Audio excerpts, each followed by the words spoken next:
Bienvenue sur le podcast de l'aviation présenté par Frédéric Beniada. Invité aujourd'hui du podcast de l'aviation, Christophe Cador, président du comité aéro-PME du GIFAS. Bonjour Christophe Cador. Bonjour. On observe aujourd'hui que l'industrie aéronautique et spatiale a plutôt bien résisté l'an dernier à la crise sanitaire.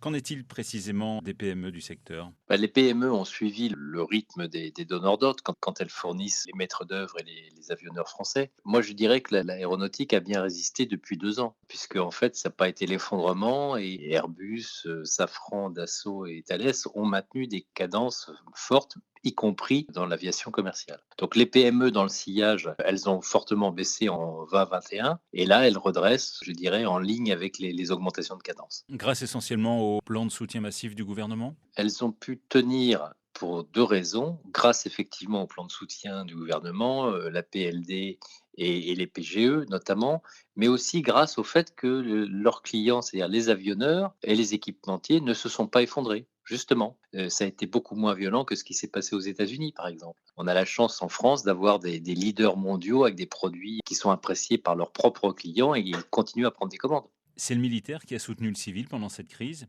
Pas que, enfin, je veux dire, le militaire, lui, est stable et continue maintenant à progresser, mais je réinsiste sur le fait que l'aviation commerciale a tenu, même si elle a fortement baissé, mais Airbus vend 40 à 320 par mois et 7 longs courriers, donc c'est pas rien. La crise sanitaire et maintenant la guerre en Ukraine, c'est un risque de couper court à cette reprise observée depuis quelques mois ? Écoutez, c'est pas tellement à moi de le dire, hein, c'est plutôt aux avionneurs et aux motoristes.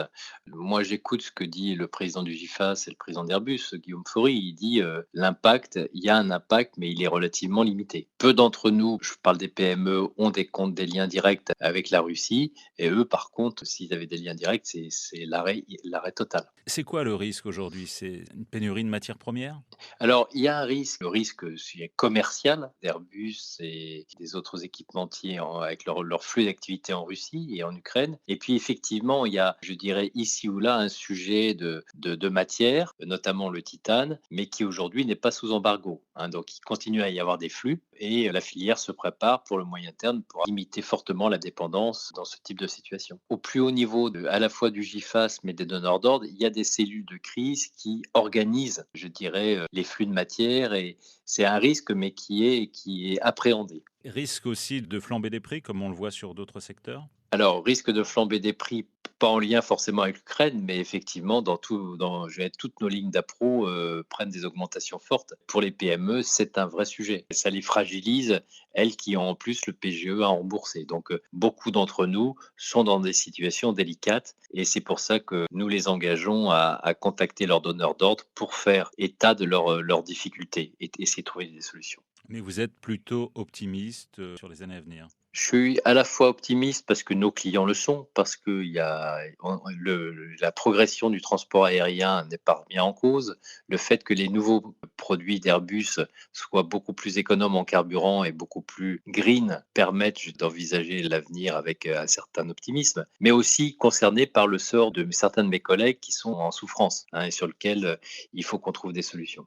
Est-ce que les PME sont prêtes ? Est-ce que la supply chain pourra suivre ces montées en cadence des grands avionneurs et ne pas se retrouver confrontée à des problèmes déjà connus dans le passé ?